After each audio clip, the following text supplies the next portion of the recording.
Graças a paz, irmãos. Hoje nós vamos mais uma vez fazer uma filmagem aqui em casa, atendendo até mesmo a pedidos de vocês. Vocês falaram para mim, Daniel, fica mais intimista, fica mais legal quando você faz as filmagens na sua residência. Então estou fazendo para vocês aqui mais uma pauta, né, desenvolvendo mais um vídeo aqui na minha casa, sem os recursos, né, do Chrome e tal. Então vamos fazer um vídeo mais intimista hoje. Tem sido legal, né, mas de vez em quando eu vou variar. Eu gosto de colocar o pano azul também, me colocar num cenário. Puxa vida, aquele pano azul me permitiu ir para Londres. É a única maneira de pobre ir para Londres, né, é virtualmente. Então, vamos hoje falar de um assunto que na verdade é uma resposta, né, de um irmão perguntou para mim por e-mail e disse o seguinte: poxa vida, Daniel, Deus é bom, Deus é justo.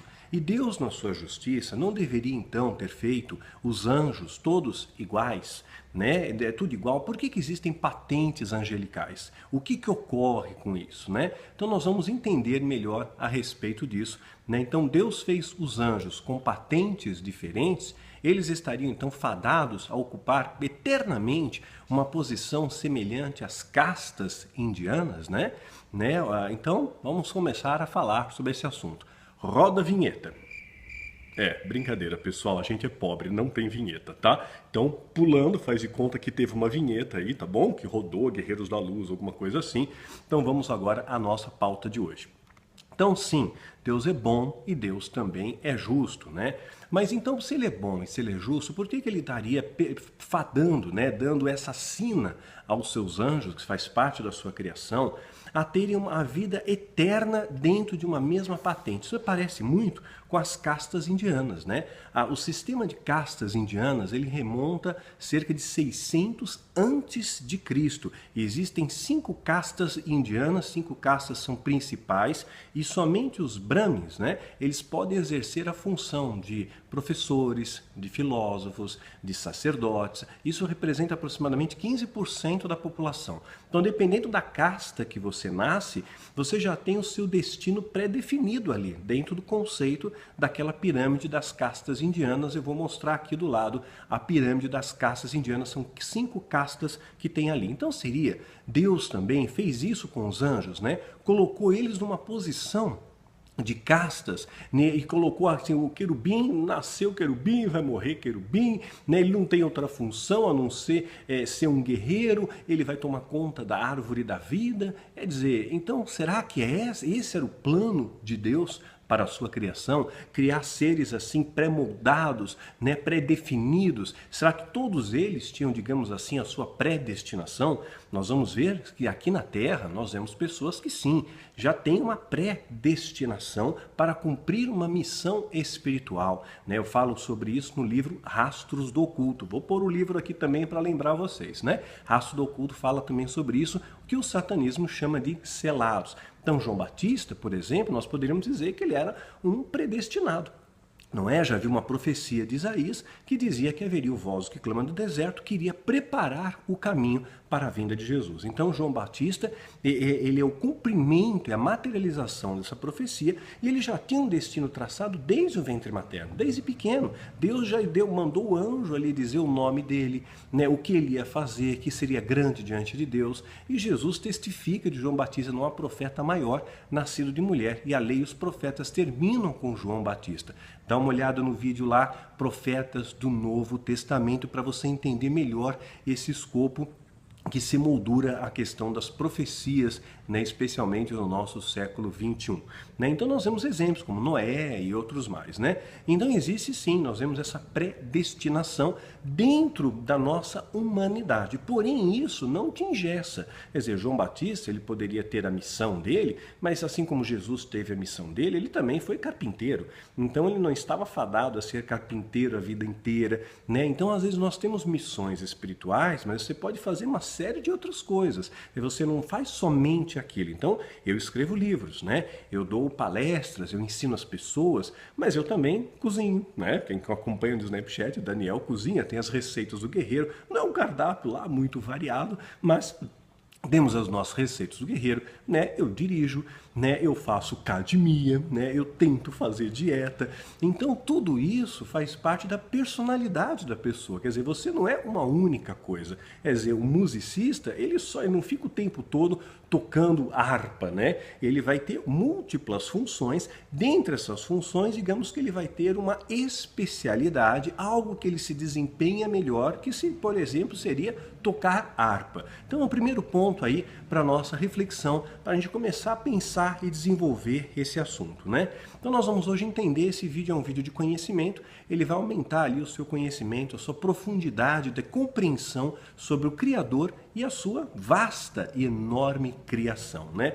Primeira coisa que nós temos que ponderar aqui, que é fato, nós não sabemos todas as coisas. Eu não sei, você não sabe todas as coisas, né? Está escrito ali, Paulo colocou, porque em parte conhecemos. Está em 1 Coríntios, no capítulo 13, verso 9 a 12. Então, 1 Coríntios 13, 9 a 12, Paulo está nos ensinando. Porque em parte conhecemos, em parte profetizamos. Mas quando vier o que é perfeito, então o que é em parte será aniquilado.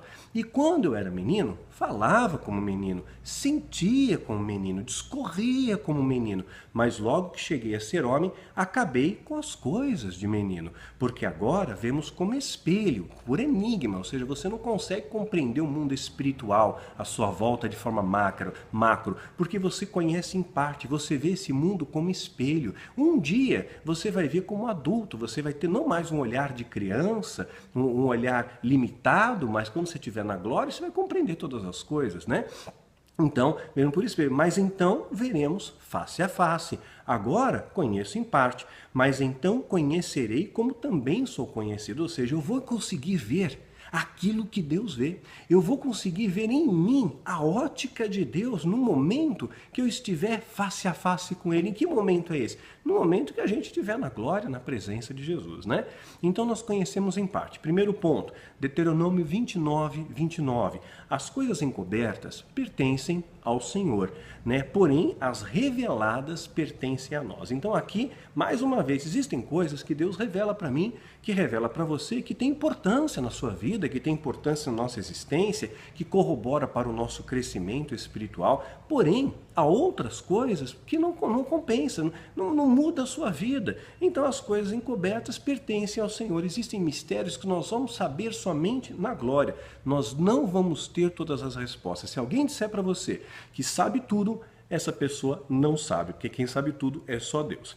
Então, porém, Deus nos deu inteligência para analisar o mundo ao nosso redor, nos deu um mapa para nos nortear. Esse mapa é a Bíblia, é a palavra de Deus. Se você analisar a Bíblia, analisar a palavra de Deus, você vai observar alguns sinais aqui que vão nos fazer compreender melhor o mundo espiritual que nos cerca. E aqui eu vou falar de um assunto que eu tenho paixão, que é o assunto angelical. Vou falar sobre os anjos também. Os anjos de Deus, eles têm assim uma participação muito grande nas Escrituras Sagradas e Deus me deu a graça, me deu o privilégio de ter algumas experiências angelicais que nós pontuamos em alguns dos nossos livros, Guerreiros da Luz, Voz Clama no Deserto, Catedral das Sombras, né, no próprio Filho do Fogo. A gente conta um pouco dessas experiências. No entanto, existem outras esferas que Deus reservou, são experiências mais íntimas, né, que é algo mais para mim, para minha esposa, para minha casa, que é mais intimista nosso, que é um presente que Deus nos deu, que não convém alardear, né? No entanto, agora, nesse momento da história, debaixo de uma vontade de permissão de Deus, de uma direção do Senhor, eu estou escrevendo um livro, né, de ficção, e eu vou ir mais adiante, eu vou poder falar melhor sobre esse livro para vocês.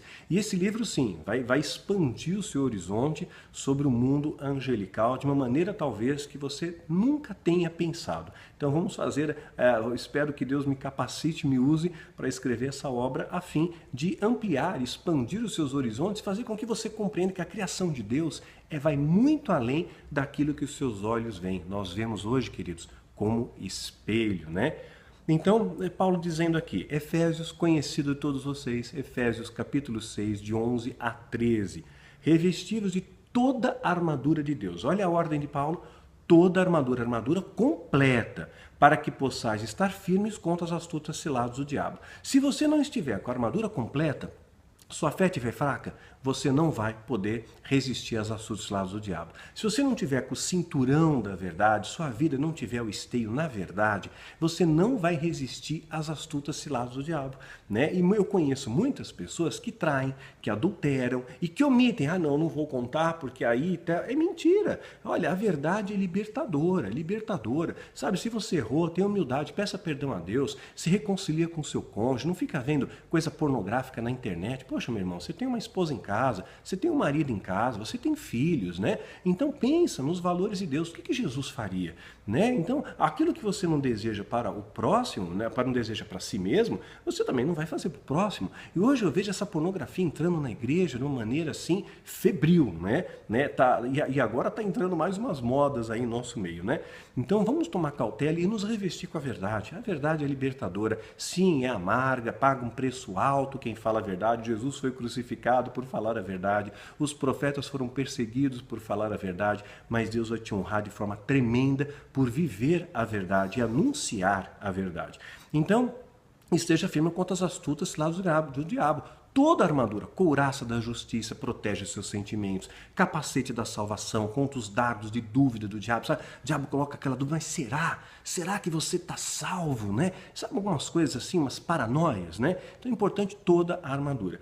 Porque não temos, olha aqui, não temos que lutar contra carne e sangue, mas sim contra quem?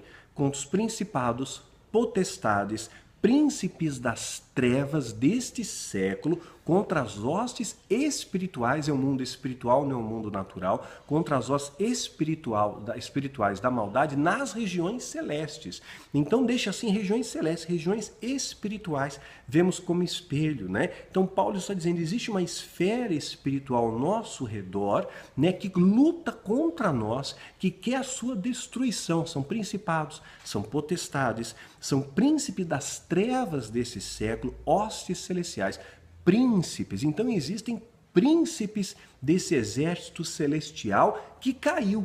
São príncipes caídos, são anjos caídos, são príncipes da maldade, né? Príncipes das trevas, como Paulo define.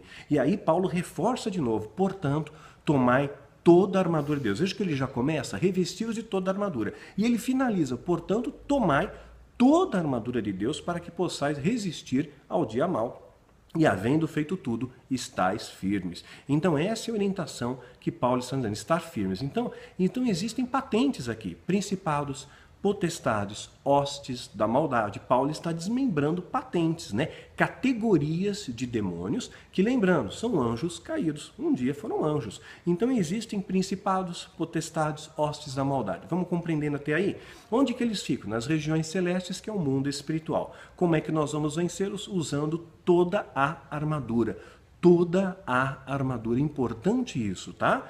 Fica claro, então, ao nível daqui de batalha espiritual. Por quê? É um mundo espiritual que se moldura ao nosso redor, que influencia a nossa vida natural. Então, para isso, eu tenho que estar forte para oferecer resistência. Como que eu fico forte? Usando toda a armadura, cada peça. A minha fé tem que estar firme, as minhas emoções têm que estar preservadas, a minha mente tem que ser mente de Cristo, capacete da salvação, os meus pés têm que andar nas trilhas das veredas da justiça de Deus, seja as sandálias da preparação do Evangelho. Significa, eu não posso me desviar para a direita e para a esquerda. Eu não posso dizer que eu sou cristão na mente, mas os meus pés caminham por locais de pecado. Eu não posso dizer que eu sou cristão na mente, mas o meu coração está diante de Deus, distante de Deus. Eu não posso dizer que eu sou cristão e ter uma fé fraca, uma fé pífia, né, que fica comprando amuletos na igreja, achando que aquilo vai trazer vitória para você, em vez de você dobrar o joelho e ter santificação. Então, é toda armadura. Eu não posso dizer que eu sou cristão e viver mentira, viver uma vida de fachada, enganar as pessoas, vender ilusões. O que eu conheço de pastores, picaretas, ladrões mesmo, sabe, que enganam as pessoas, assim, sem remorso, sabe, vende um monte de tranqueira para o povo, porque o povo vai atrás desses atalhos. Então também é culpa do povo que perece pela ausência do conhecimento da quê? Da verdade. Então é toda a armadura, conhecimento da verdade. O que é a verdade? É a palavra de Deus. É a palavra, então eu tenho que conhecer a palavra. E qual é a espada? O conhecimento da palavra, toda a armadura. Isso que vai me dar a força para resistir. Então nós não podemos brincar com Deus, não dá para fazer meia coisa. Daniel 10:13 diz assim: Mas o príncipe do reino da Pérsia, tá vendo? Existe aqui o príncipe, em Paulo falou de principados. E aqui, o anjo está dizendo para Daniel que um príncipe do reino da Pérsia, quem é esse príncipe? É um anjo caído, é um demônio, é um principado, é um espírito territorial. A gente fala disso também no livro Rastros do Oculto. Então existem príncipes, categorias angelicais e categorias demoníacas também, uma vez que são anjos caídos. Então o príncipe do reino da Pérsia me resistiu 21 dias. Eis que Miguel, um dos primeiros príncipes, chamou um outro príncipe, alguém da mesma patente para oferecer resistência. Entendeu essa coisa? Por isso que Satanás, por ser um querubim, né, Deus dá, e Satanás seduz Eva a cair no pecado original para comer do fruto proibido, né? Então, logo depois, Deus coloca aqui um querubim para tomar conta do caminho que leva para a árvore da vida. Mesma patente, né? Mesma patente ali para oferecer a verdadeira resistência. Então, o príncipe do reino da Pérsia ofereceu resistência a esse anjo. E aí quem vem em socorro dele? Um outro príncipe, a mesma patente vem, um dos primeiros príncipes, e veio para ajudar-me, e fiquei ali com os reis da Pérsia, né?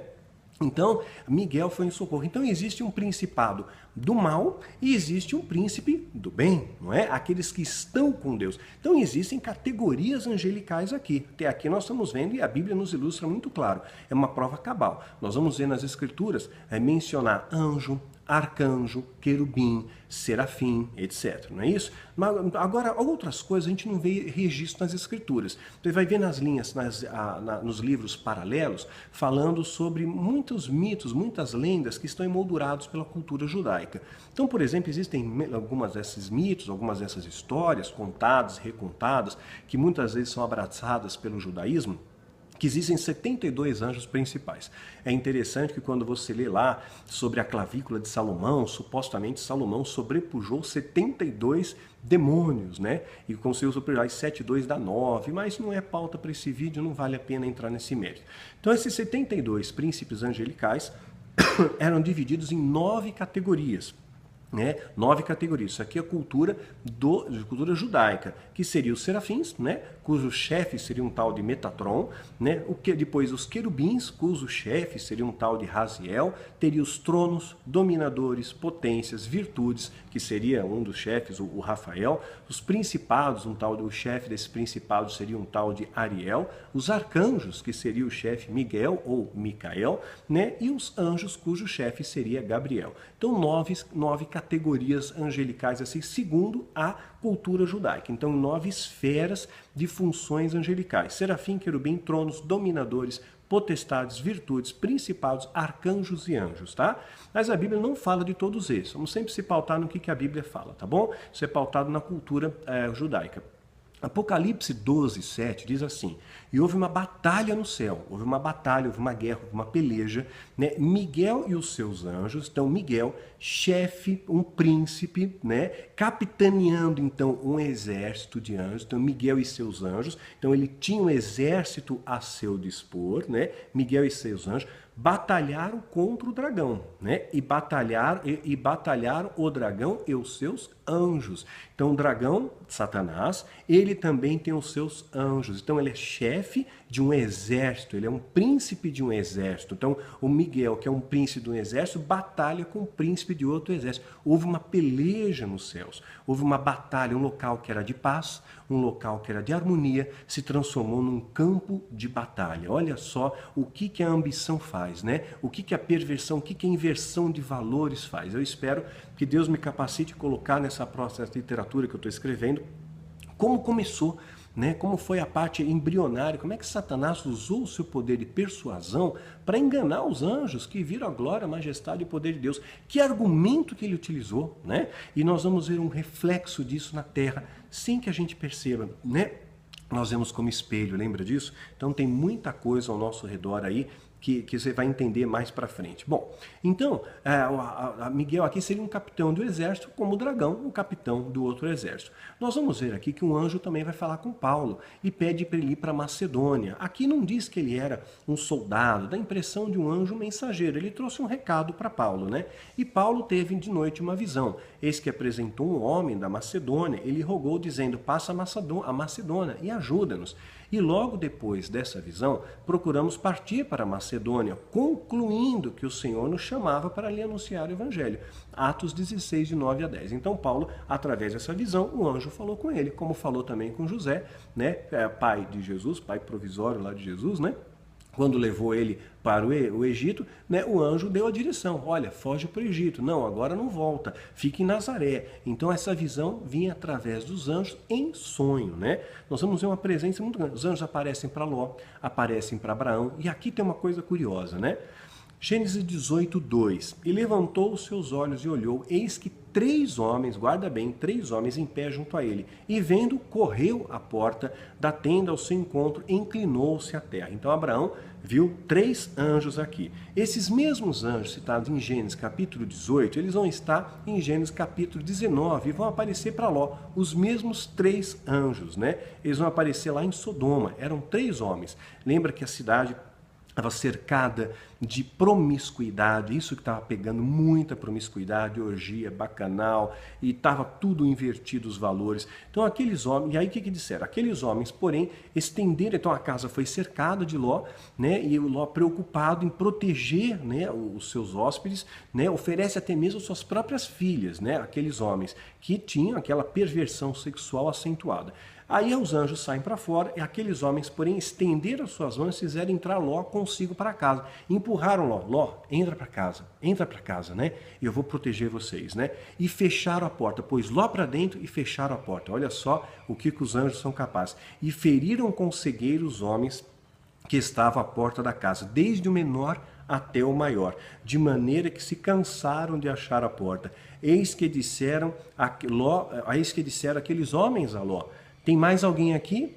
Teu genro e teus filhos e tuas filhas e todos quantos têm essa cidade, tirás fora desse lugar, porque nós vamos destruir esse lugar, porque o seu clamor tem aumentado diante da face do Senhor, e o Senhor nos enviou para destruí-lo. Então, existem anjos com poder de destruição. Esses anjos aqui que apareceram para Abraão para dar um recado para ele, né, que ele ia ser pai lá de nações e confirmando ali a gravidez da sua esposa, né, aqui esses mesmos anjos aparecem para Ló e eles têm o poder de destruição. Eles trouxeram a mensagem, mas eles vieram agora para destruir. Lembra dos anjos que entrou no Egito também? A Bíblia fala no Salmo, acho que é Salmo 78, anjos portadores de males, que entraram no Egito e fizeram o juízo de Deus. Tem o poder de destruição, né?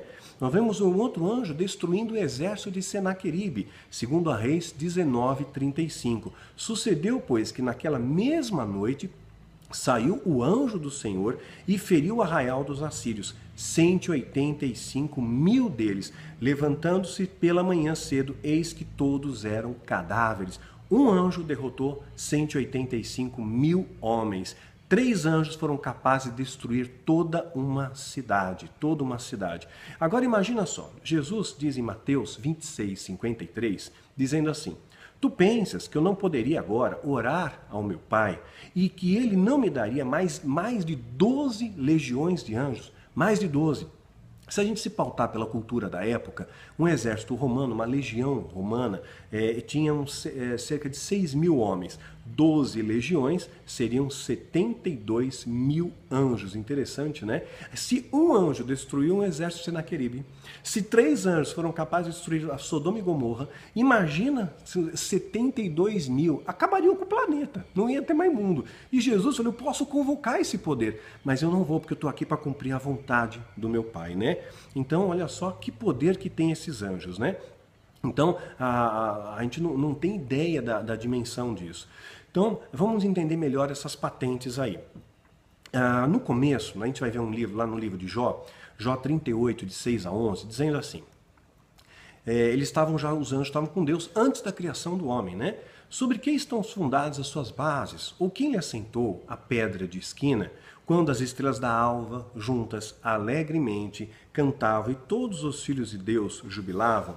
E quem lhe encerrou? Então, todos os filhos de Deus. Mostra que os anjos, aqui não parece, nesse momento, parece que não tinha uma função, porque todos os filhos de Deus jubilavam, cantavam, estavam felizes, desfrutavam de paz, né? Aparentemente não havia aqui ainda funções. Eles estavam ali para adorar a Deus, eles estavam desfrutando daquela paz, da presença de Deus. Não havia, foi antes da batalha, antes da guerra, porque estavam todos cantando ali, né?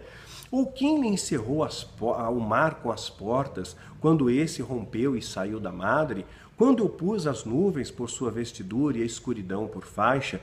Quando lhe tracei limites, ele pus portas e ferrolhos. Onde estão essas portas? Onde estão esses ferrolhos? Eu falo também em Rastro do Oculto sobre isso no seminário nível 2, nos portais dimensionais, né?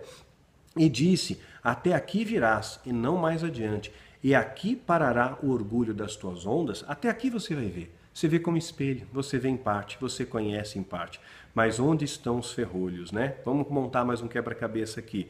Apocalipse está falando aqui mais uma vez sobre 3 anjos, Apocalipse 14, de 6 a 10. 3 anjos, lembra que 3 anjos apareceram para Ló? 3 anjos apareceram para Abraão. 3 anjos vão falar em Apocalipse também. E vi outro anjo voar pelo céu, e tinha o evangelho eterno para proclamar os que habitam sobre a terra, toda nação, tribo, língua e povo. Vai chegar um momento que até os anjos vão pregar, né? Olha só que coisa. Dizendo em grande voz, temei a Deus e dai-lhe glória, porque é vinda a hora do seu juízo. E adorai aquele que fez o céu, a terra e o mar, e as fontes e as águas. E o outro anjo seguiu dizendo, caiu a Babilônia, o império do anticristo vai cair. Caiu a Babilônia, e aquela grande cidade que todas as nações deu a beber vinho da ira da sua fornicação. Está falando da meretriz, eu já falei isso num vídeo, né, sobre o segredo da grande meretriz, dá uma olhadinha lá. E seguiu o terceiro anjo, dizendo com grande voz, se alguém adorar a besta e a sua imagem, receber o sinal na testa ou na sua mão, ou seja, se você aceitar ser chipado, né? Eu creio que a Igreja Santa vai ser arrebatada antes, a gente não vai estar aqui, mas se você aceitar a marca, olha a consequência. Também esse beberá o vinho da ira de Deus, que se deitou não misturado no cálice da sua ira, e será atormentado com fogo e enxofre diante dos santos anjos e diante do Cordeiro. Então não aceita a marca, tá bom? Tá chegando o tempo, cada vez mais nós estamos mais próximos disso. A Bíblia é clara, existe uma consequência das suas escolhas. Você tem um livre-arbítrio para escolher, mas cada escolha tem uma consequência, né? Costumamos dizer que Deus é bom, né, para permitir as suas escolhas, e justo para também permitir que você colha as consequências das suas escolhas, né? Então Adão, vamos repensar então sobre essas palavras. Deus fez Adão e Eva, não é isso? Deus fez Adão e Eva.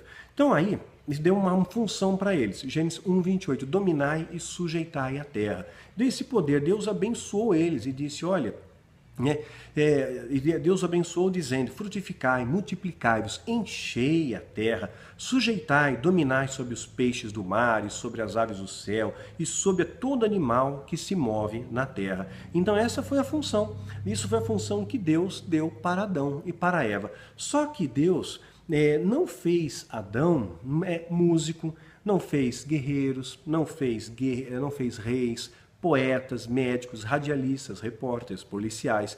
Da mesma forma, Deus também não criou ali bandidos, corruptos, estupradores, assassinos, ladrões, mafiosos, mentirosos, gananciosos, egoístas ou soberbos. São escolhas. Então, o fruto da nossa escolha vai moldurar o nosso caráter, vai definir muitas vezes aquilo que nós vamos ser e as colheitas que nós vamos ter na vida também, né?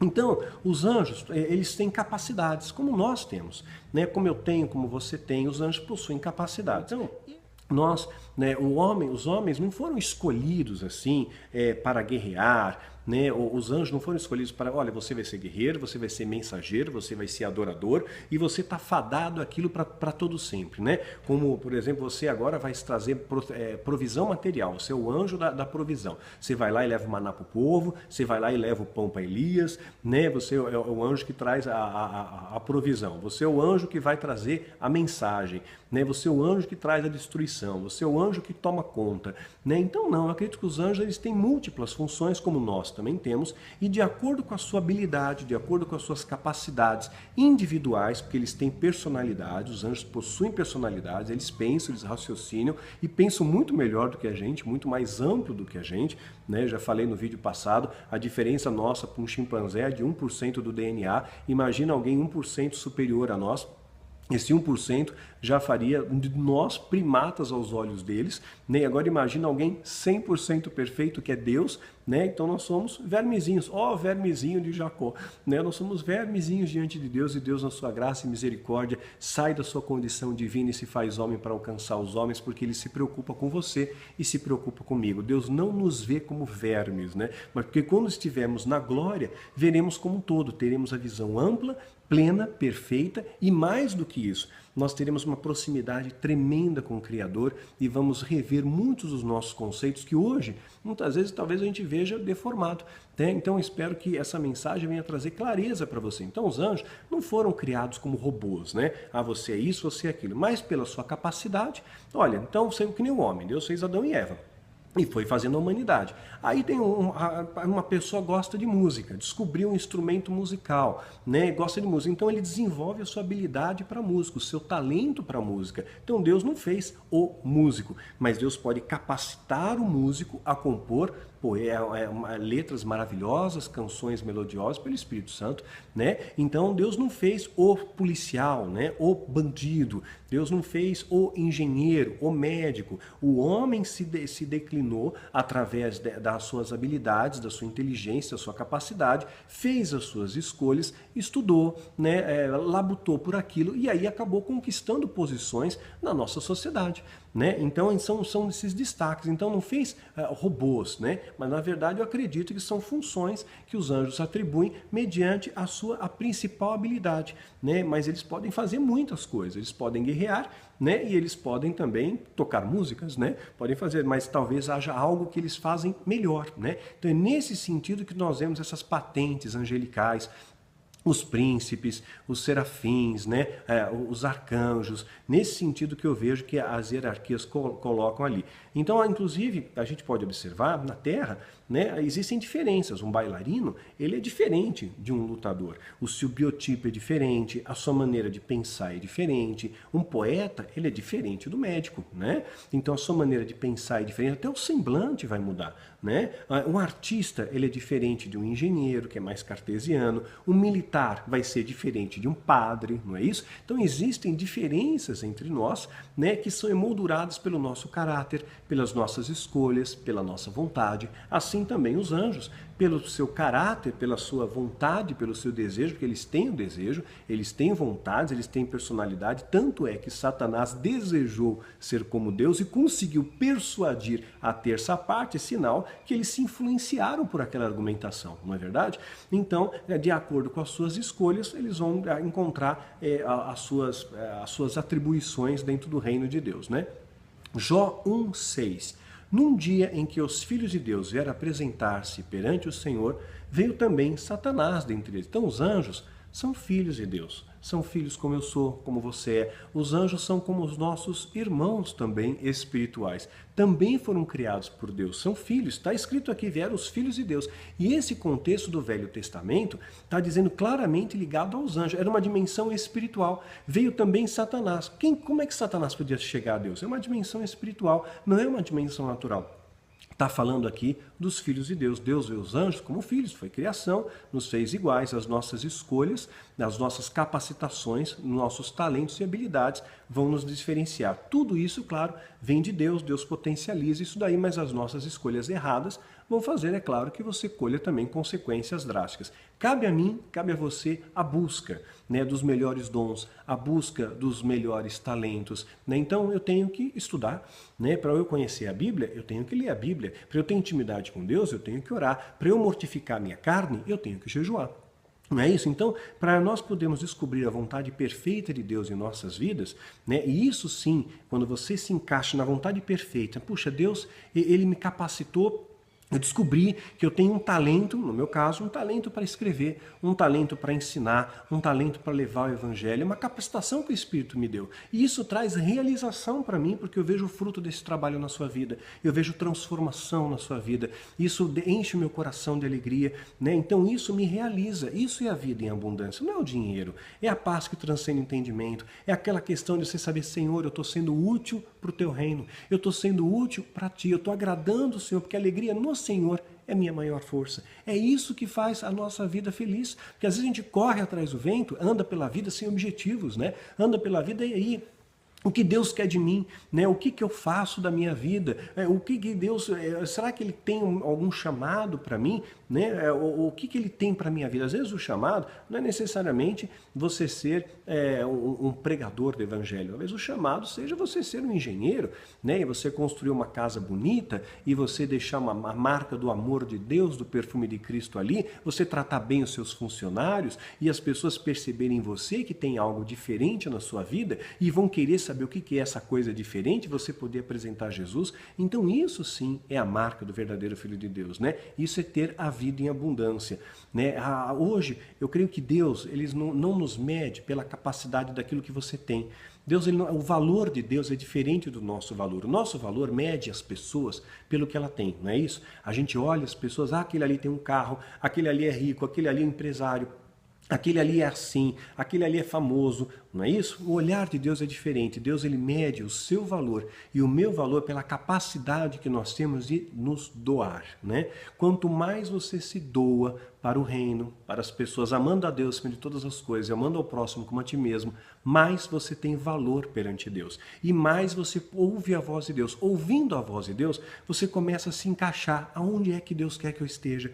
Aonde é que Deus tem o plano perfeito dele para a minha vida? Aonde é que eu posso ser usado por ele como vaso de honra? E isso vai trazer paz para o seu coração. Isso vai trazer para você a vida em abundância. Isso vai trazer a você realização. Você vai ter uma vida feliz. Porque tem pessoas que se arrastam pela vida, fazem as coisas, né, só por fazer, mecanicamente, fazem pela inércia, porque não encontram prazer naquilo que fazem. Mas quando você descobre o talento que Deus te deu, às vezes pessoas, eu já falei em vídeo, né? Uma irmã até escreveu para mim, Daniel, assisti um vídeo seu, dei um passo de fé. Eu tinha um carro, né? E eu peguei, vendi o carro, comprei uma máquina de costura, estou fazendo costura para fora. E estou montando agora uma pequena empresa. E tá dando certo. Então, às vezes, a gente tem que jogar a rede. Deus tem um talento para você e você fica engessado naquele talento. Ah, mas será? Joga a rede, acredita. E você só vai ser realizado se você se arriscar. Se você ficar em casa, ninguém vai bater na porta. Aí, ó, tem um trabalho para você. Não, você tem que ir atrás, não é isso? Você tem que plantar para colher. Você não colhe sem plantar.